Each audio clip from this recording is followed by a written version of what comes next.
성경을 좀 더 지난번처럼 좀 찾을 예정입니다. 많이 찾지는 않겠습니다. 성경을 좀 미리 준비해 주시면 감사하겠습니다.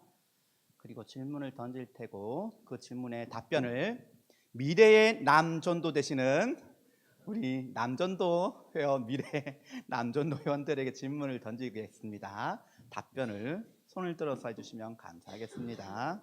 항상 그렇지만 질문에 답변이 없으면 설교는 짧아진다, 길어진다? 길어질 예정입니다. 답변을 꼭 부탁드립니다. 기도드리겠습니다. 하나님이 우리를 선택하셨음을 믿습니다. 그 선택의 결과가 오늘날 우리의 삶에 이루어지고 있음을 또한 믿습니다. 오늘 이 말씀을 통하여 하나님의 은혜가 어떻게 우리 가운데 이루어지고 있는지 그렇게 확증해내고 드러내며 우리 삶 가운데 적용하는 이 시간 되기를 원합니다. 우리 가운데 깨달음을 허락하여 주시고 하나님의 선택하심에 감사하며 우리에게 주어진 삶을 살게 하여 주시옵소서. 감사를 드리며 예수님의 이름으로 기도드립니다. 아멘. 자, 베드로전서 1장 성경을 펴시고요. 다시 한번 성경을 보겠습니다. 베드로전서 1장 2절에 보니까 따라합시다. 순종함, 그 다음에 택하심, 이제 두 단어가 나오는데 오늘은 순종함 대신에 택하심 단어를 함께 살펴보려고 하는데, 자 1장 2절에 보니까 성부 하나님, 성령 하나님, 예수 그리스도 삼위일체 하나님에 대한 이야기를 하는데 특별히 성령이 거룩하게 하심으로 순종함과라는 단어가 있습니다. 그러니까 이 시대에 로마가 그저 다스리던 시대에 기독교인들이 박해가 있었죠. 그래서 흩어질 수밖에 없는 나그네의 삶을 살고 있었음을 1절을 통해서 우리가 볼 수 있습니다. 흩어진 나그네라는 표현이 있지요. 그런데 그런 삶 가운데 순종을 이야기한다라는 것이죠.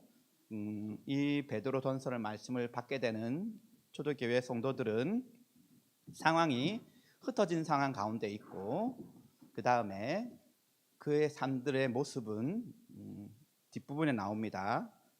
로마 시대이니까 종들이 많았습니다. 당연히 힘든 삶 가운데 예수 그리스도를 믿고 있는 사람들이 많았겠죠. 그래서 뒷부분에 이제 보면은 사환들아라는 표현을 합니다. 그리고 아내들아, 그리고 남편들아라는 얘기를 합니다. 이 성경 말씀을 받게 되는 대상들이 첫 번째는 종들이 많았다라는 것이죠. 그러니까 초대교회 당시에 상황적으로 볼 때 그리스도인들, 교회에 나오는 출석 교인들 중에 대부분이 어떤 사람들이었다? 종이었을 것이다. 추측할 수 있죠. 가장 많은 사람들이 종이었을 것이다. 그렇기 때문에 사환들아.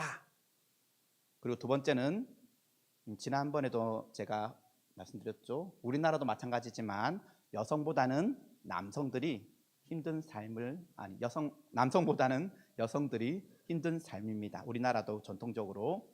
그래서 교회 안에도 여성분들이 많았던 것 같습니다. 그래서 남편들아 대신에 먼저 어떻게? 아내들아라고 여성들에 대한 이야기를 먼저 이야기하고 그 다음에 남편들아 그런 이야기가 나오는데, 그러니까 이 말씀이 1장 2절에 순종함이라는 단어로 연결된다라는 것이죠. 한번 그것을 생각하시면서 다음에 베드로전서 읽을 때 한번 살펴보시면 또 다른 은혜가 되는 것 같고, 자 오늘은 택하심이라는 단어를 살펴보고자 합니다. 자 다시 한번 2절을 읽겠습니다. 곧 하나님 아버지의 미리하심을 따라 성령이 거룩하게 하심으로 순종함과 예수 그리스도의 피뿌림을 얻기 위하여 택하심을 받은 자들에게 편지하노니, 그러니까 택하셨다라는 것이죠. 자, 우리는 이 성경 말씀이 믿는 자들에게, 그죠? 우리에게 주어진 말씀임을 믿습니다. 그럼 믿는 자들은 오늘 1장 2절에 의하면 택하심을 받았다라고 설명되어질 수 있고, 그 다음에 뒤로 넘기시면 2장입니다. 2장 우리가 잘 알고 있는 말씀 9절과 10절 함께 읽겠습니다. 2장 9절과 10절. 여기도 택하신이란 단어가 나옵니다. 자, 2장 9절 10절 있습니다. 시작. 그러나 너희는 택하신 족속이요 왕 같은 제사장들이요 거룩한 나라요 그의 소유가 된 백성이니 이는 너희를 어두운 데서 불러내어 그의 기이한 빛에 들어가게 하신 이의 아름다운 덕을 선포하게 하려 하심이라. 너희가 전에는 백성이 아니더니 이제는 하나님의 백성이요 전에는 국류를 얻지 못하더니 이제는 국류를 얻은 자니라. 자, 1장 2절에서는 그냥 택했다라는 단어가 그림이 그려지지 않는데, 그죠? 막연한데 2장에서는 구체적으로 택하신 족속이다, 왕 같은 제사장이다, 거룩한 나라다, 그의 소유된 백성이다 라고 표현을 합니다. 자, 1장 2절에서 택하셨다라는 이 말이 와닿진 않지만 지금 2장 9절에 와서는 이 표현이 구체적으로 이제 이런 단어들로 표현되는데, 그럼 2장 9절을 통해서 우리가 머릿속에 떠오르는 그림, 단어는 누가 떠오릅니까? 다시 택하신 족속. 신약시대의 우리에게 있어서 우리는 택하신 족속이라는 단어도 잘 쓰지 않습니다. 그렇죠? 그러면 이 2장 9절 10절을 읽으면서 이스라엘 백성을 떠올려야 합니다. 그렇죠? 이스라엘 백성을 우리는 이스라엘 족속이라고도 얘기할 수 있고, 그 다음에 이스라엘 나라는 어떤 나라였습니까? 세상 나라에 대해서 제사장 나라였습니다. 그죠? 그리고 하나님께서 택하신 하나님의 소유된 백성이었습니다. 그러니까 2장 9절에 와서는 하나님께서 구약시대에 이스라엘 백성을 선택하셨고 이스라엘 족속을 선택하셨고 제사장 나라로 삼으셨고 그의 나라로 삼으셨지, 이것을 이제 머릿속에 떠올릴 수 있다는 거죠. 자, 선택하셨습니다. 그죠? 그래서 이런 일이 벌어졌습니다. 자, 그러면 그 다음 다시 앞으로 넘어가서 자, 1장 2절에서 택하심을 받은 자들은 결과적으로 자, 우리가 5절까지 읽었는데 5절 마지막에 무엇이라고 얘기합니까? 하나님의 능력으로 보호하심을 받았다.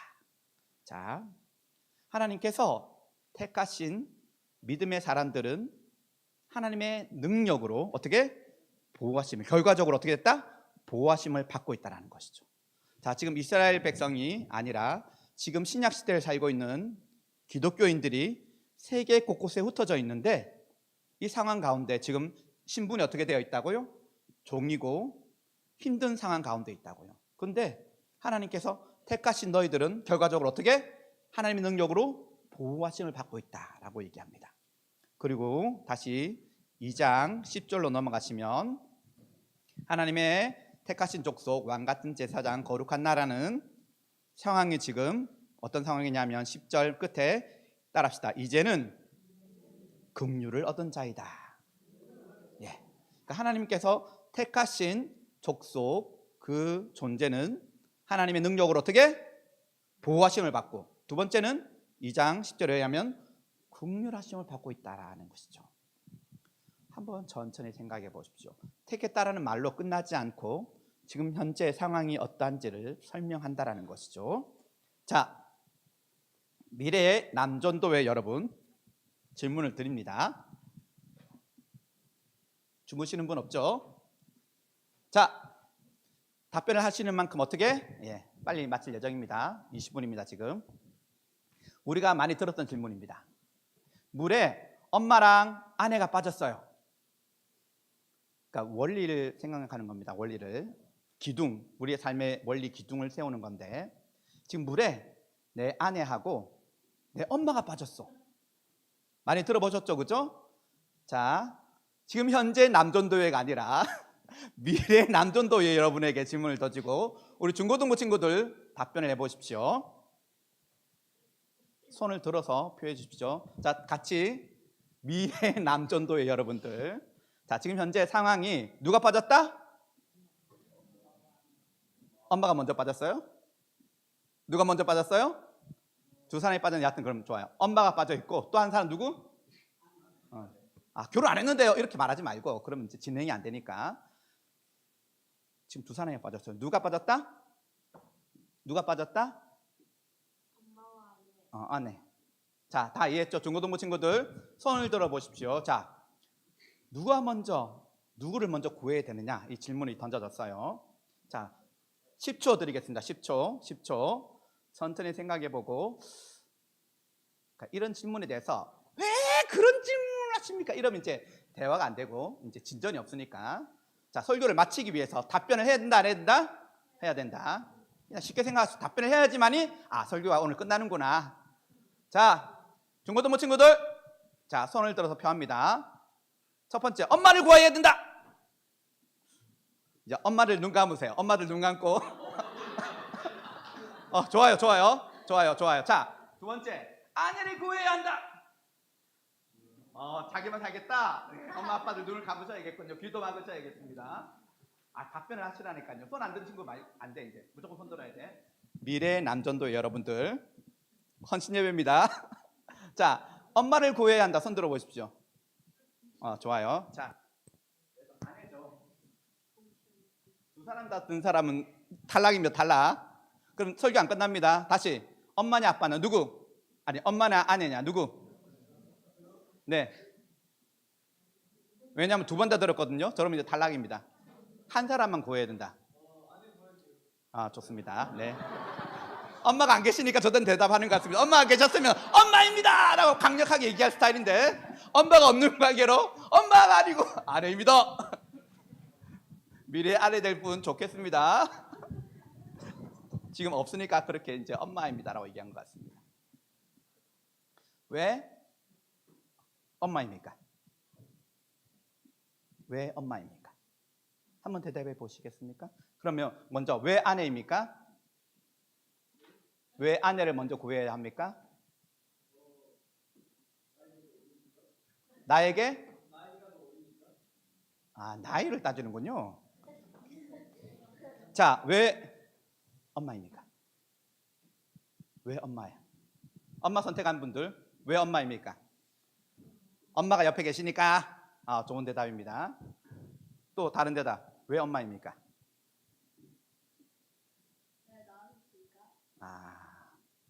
그렇군요. 엄마 듣기 좋은 얘기만 하고 있습니다 지금. 여러분들은 아마 많이 들어보셨죠, 그죠?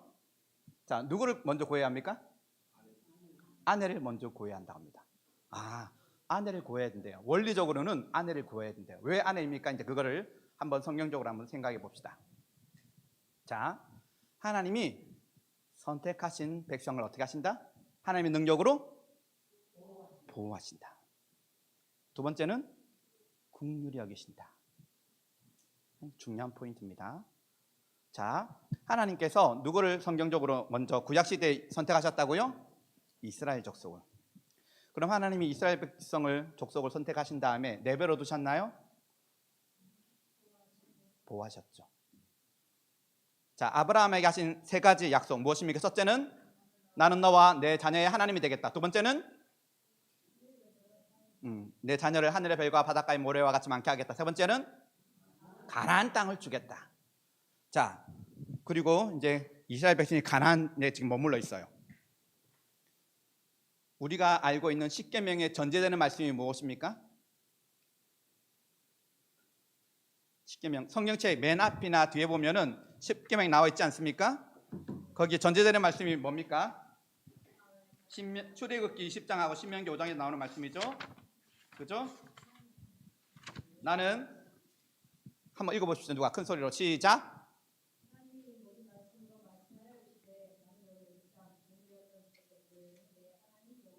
네, 하나님이 택한 백성이기 때문에 애굽에서 이끌어내셨대요. 안 택했으면 그렇게 안 하겠다는 거죠. 택한 백성이기 때문에 이끌어냈다라는 거죠. 그리고 보호하셨는데 우리가 그냥 찾지 않겠습니다. 빨리 진행하기 위해서 찾아볼까요? 우리가 알고 있는 말씀. 출애굽할 때 광야 생활을 했습니다. 그죠? 그때 무엇과 무엇이 헤어지지 않았고 낡아지지 않았다? 구체적으로 분명히 하나님께서 증언하십니다. 하나님께서 어떻게 보호하셨는데요? 40년을 광야 생활하면서 걸어 다녔는데 신발이 옷이 헤어지지 않았어요? 네, 표현이 그죠? 헤어지지 않았어요. 나이가 지지 않았어요. 하나님이 어떻게 보호하셨는데요? 구체적으로 신발이 40년 동안 옷이 40년 동안 보호하셨다라는 거죠. 이유는 하나님이 선택하셨기 때문에. 자, 선택의 결과가 무엇이다? 보호다. 보호. 여기서 이제 능력이라는 표현도 중요합니다. 기독교인들에게 능력, 믿음이 저는 능력이라고 생각합니다. 여하튼 넘어가는데 능력이 중요합니다. 능력이 있어야지만이 보호할 수 있습니다. 따라합시다. 능력이 있어야지만 보호할 수 있다. 그러니까 지금 공부하는 이유가 능력을 키우는 겁니다. 믿음을 키우는 겁니다. 중요한 개념입니다. 그러면 다시 내가 선택한 것에 대해서 보호하기 위해서는 능력이 필요한데 그 능력이 지금 우리는 계속해서 키우고 있는 거죠. 그래 나중에 그 능력으로 내가 선택한 것들을 보호할 수 있습니다. 자, 처음 질문 무엇입니까? 질문이 하나였죠. 물에 빠졌어. 누가? 엄마랑 아내랑. 누구를 구해야 된다? 힘들지만 누구를 구해야 한다? 그래도 엄마라네요. 이러면 이제 설교가 안 끝나는데. 재훈아, 누구를 구해야 된다?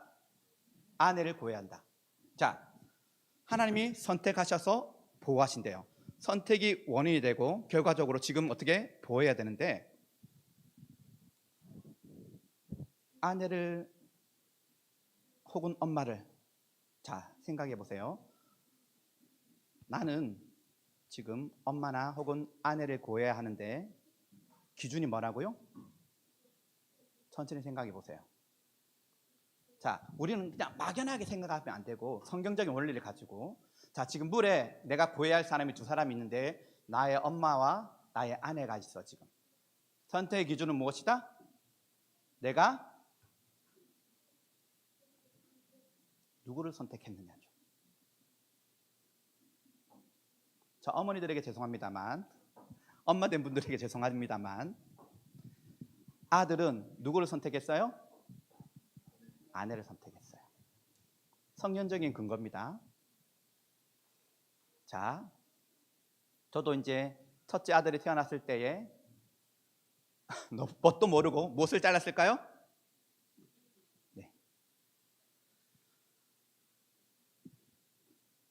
정신적으로도 자녀와의 관계성 속에서 탯줄을 잘라야 합니다. 아들이 아내를 선택했다고 너 이놈의 자식아!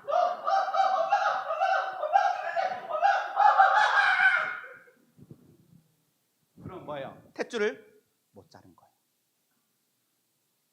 그래서 지난번에 설교랑 연결됩니다. 우리나라가 고부간의 갈등이 상황적으로 그렇지만 그 탯줄과 연결되어 있습니다. 내가 낳은 이 탯줄을 꺼내내지 못한 거예요. 자, 다시 질문으로 돌아가서, 엄마와 아내가 물에 빠졌어요. 누구를 선택해야 한다? 여러분도 남자라면, 여성분들, 내가 남자라면 누구를 선택해야 한다? 누구를 선택해야 한다? 엄마냐 아내냐? 엄마라고 생각하는 분 손 들어보십시오. 다시. 그래도 난 엄마다. 자, 자녀는 부모를 선택할 수 있습니까? 없습니까?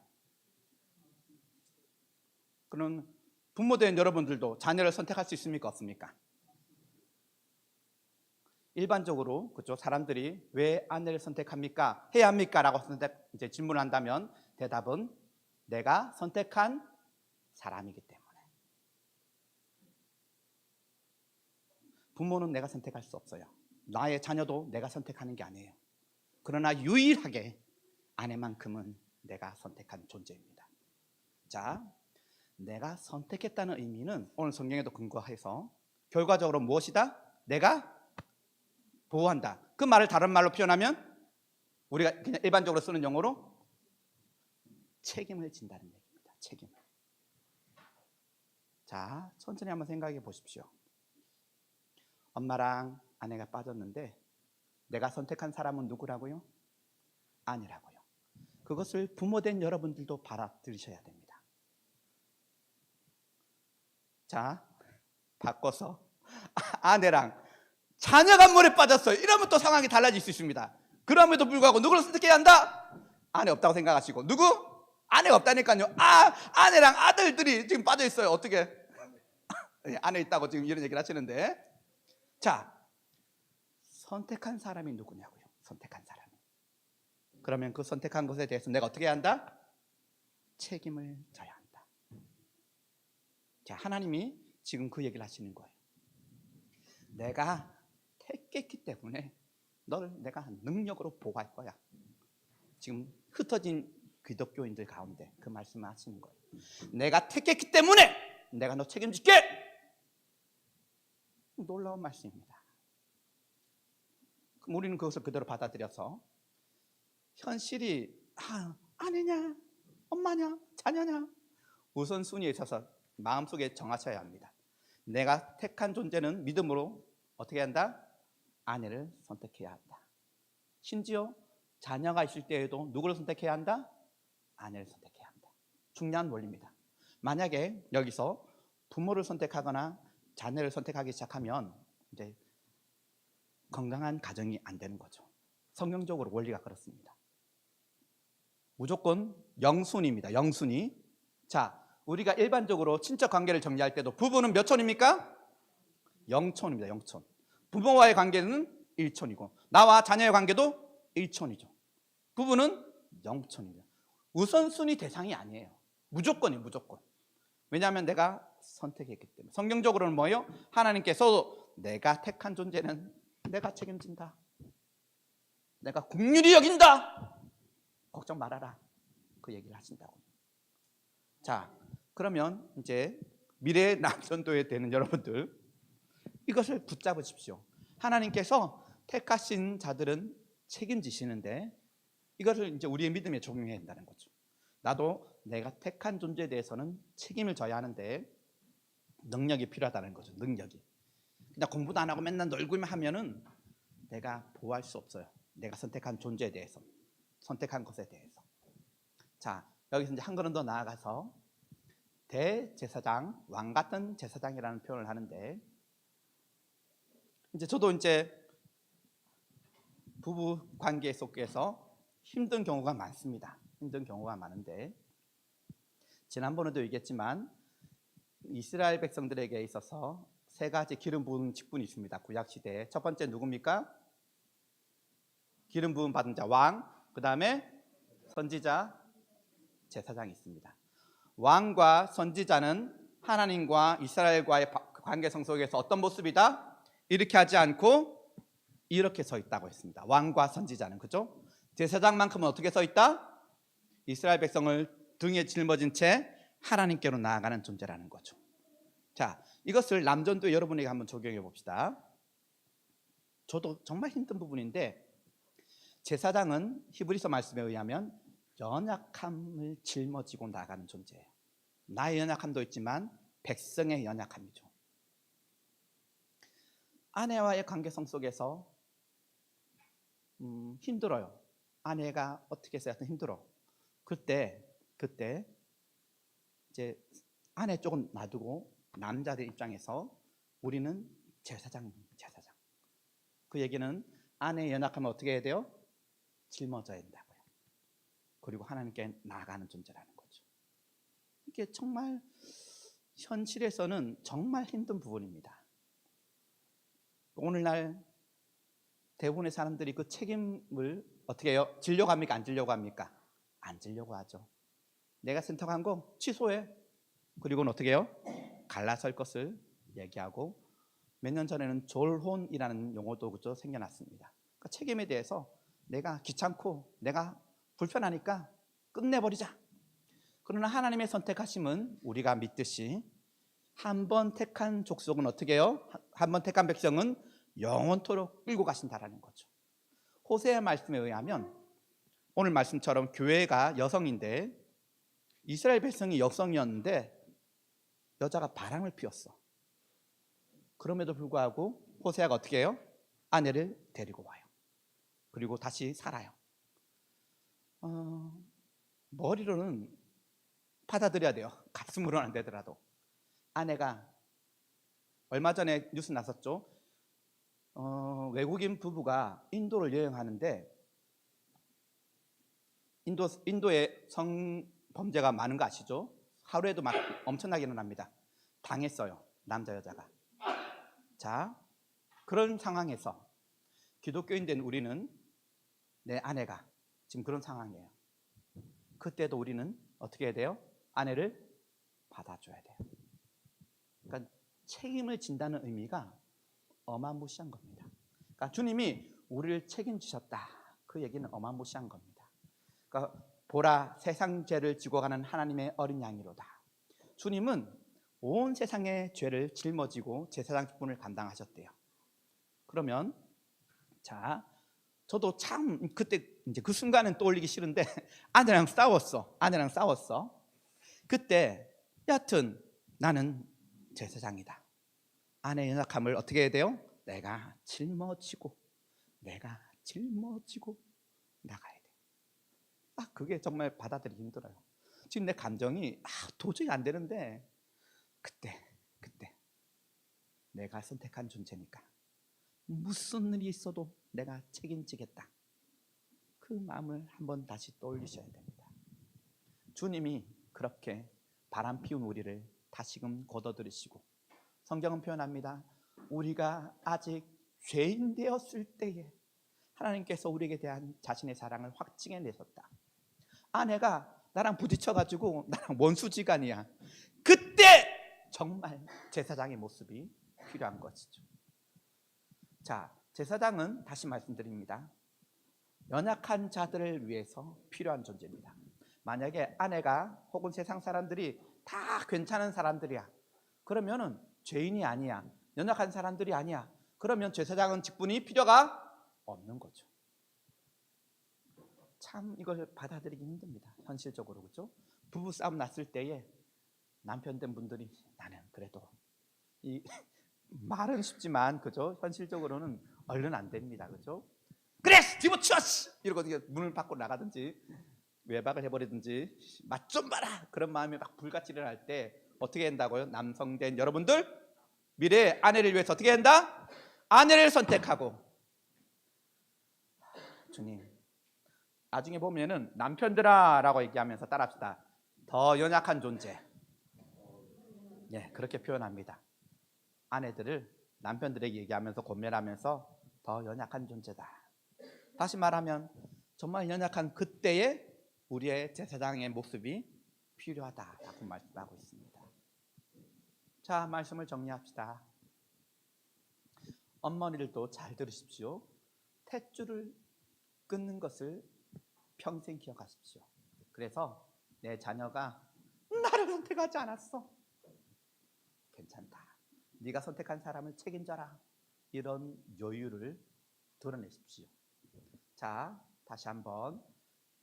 자, 일반적으로도 받아들이는 논리입니다. 엄마랑 아내가 빠졌어요. 누구부터 구해야 한다? 아내부터. 왜? 질문을 던지면은 내가 선택했기 때문이다. 내가 선택했기 때문에 결과적으로 어떻게 한다? 책임져야 한다. 하나님이 그렇게 우리를 지금도 책임지시고 우리를 보호하신다라고 약속하신 말씀이 오늘 본문의 말씀입니다. 자, 여러분들 스스로 선택한 것에 대해서 적용한다면 우리는 또감사 교회를 선택했고 이 교회를 다니고 있습니다. 다른 교회의 문제는 놔두더라도 그러면 이제 우리가 선택한 이 부분에 대해서 자꾸 책임을 지려고 하는 것이 믿음이 좋은 모습입니다. 막연한 게 아니고, 막연하고 막 군우에 떠 있는 것이 아니고 책임을 지는 것이 믿는 자의 모습입니다. 이 교회에 대해서 이러쿵 저러쿵 요러쿵 이렇게 하면 책임 있는 모습이 아닌 거죠.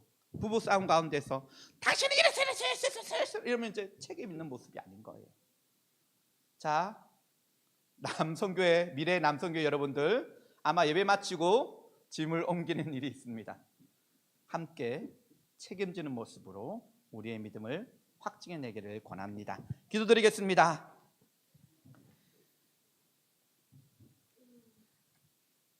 주님의 선택하심이, 우리를 선택하심이 한 번 정하심으로 영원히 그것이 이어지며 오늘날도 우리를 선택하심이 우리를 지키시고 보호하심으로 우리의 삶 가운데 확증되고 있음을 믿습니다. 특별히 우리 주 예수 그리스도를 이 땅에 보내심으로 우리를 영원토록 책임져 주심을 믿습니다. 오늘 우리에게 주어진 삶 속에서 특별히 남선교회 우리 성도들이 자신이 선택한 존재에 대해서 믿음을 다시 한번 돌이키게 하여 주시고 다시금 내 믿음이 선택한 것에 대해서 주님처럼 책임짐으로